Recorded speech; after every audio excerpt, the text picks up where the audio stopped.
Good day, wise kids. Please be guided by the following general rules regarding video conferences, especially when doing quizzes and tests.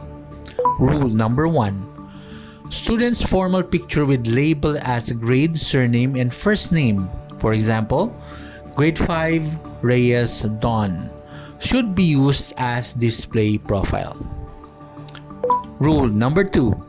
Attendance is checked at the start, middle, and end of the classes if the students will enter through wisekidsonline.com. Refrain from cutting classes and from coming to class late. Take note, on Mondays and Fridays, come earlier by 5 minutes for our flag ceremonies. Rule number 3. Test permits are issued before the start of the week of assessment. Secure them early to avoid inconvenience in entering the Zoom rooms. Rule number 4. The tests will start and end on time. The duration will not be extended for the latecomers. Rule number 5.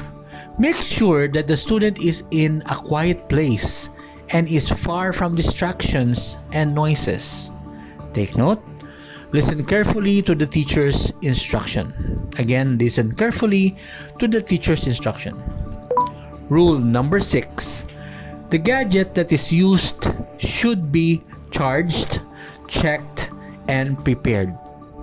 Please charge it, check it, and prepare it. Rule number 7. The camera should be turned on and placed on the right angle during class discussion, quiz time, or assessment time. Rule number 8. The whole head of the student should be seen on the video. Again, the whole head of the student should be seen on the video. Rule number 9. The teacher will call the students to participate during class time. If found not answering after several calls, the student will not be given points for the participation. Take note of this. Camera is turned off during seat work time only. Once the seat work time starts, all the students should log in together and finish the tasks during the set time and day. Retakes of seat works are allowed for mastery, but the scores will be averaged. Thus, it is better to be careful in your first attempt to answer. Check your child's microphone and headset as these are required. Rule number 10. Check your child's microphone and headset as these are required gadgets. Make sure that they are plugged and functional. Rule number 11. Their background should be presentable. You have the option to use our scent blue background. However, during quizzes and tests time, use the natural background. Rule number 12. All students are required to wear daily the Wise Kids PE uniform. It is your responsibility to wash and prepare them daily. Rule number 13. Microphone is turned on as everyone is in the house is encouraged to respect the silence during the quiz and test time. During discussion time, microphones are turned off until your teacher allowed you to answer. Rule number 14. Academic honesty should be observed by allowing the students to answer the test on their own without parents' guidance, parents or guardians' help. Refrain from giving the answers to the students. Please take note of this.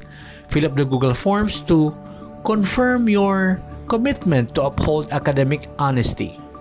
Write the full name in all forms. No one is allowed to take screenshots of the classes or do video recordings without being given permission.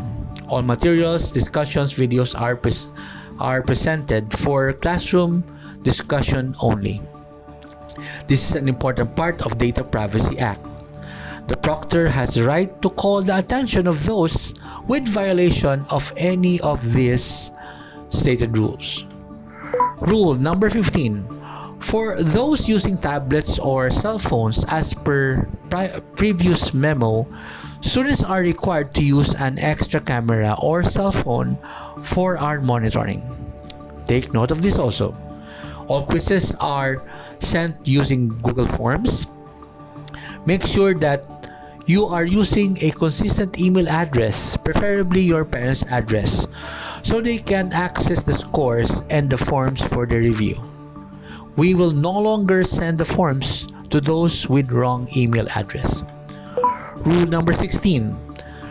The results of the quiz will be sent after the set time and date. No make-up quizzes will be given. Take note of this.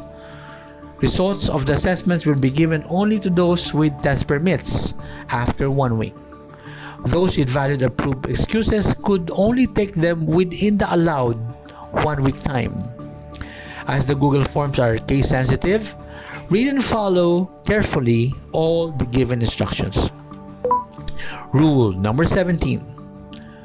Any correction inquiries on the assessment results should be coursed to the class advisor. Thank you for doing your best in everything that you do. Let us do it to honor our Lord Jesus Christ, who rewards all our hard work. Thank you, dear wise kids, for upholding our values of respect, integrity, service, and excellence. God bless our growing Wise Kids family.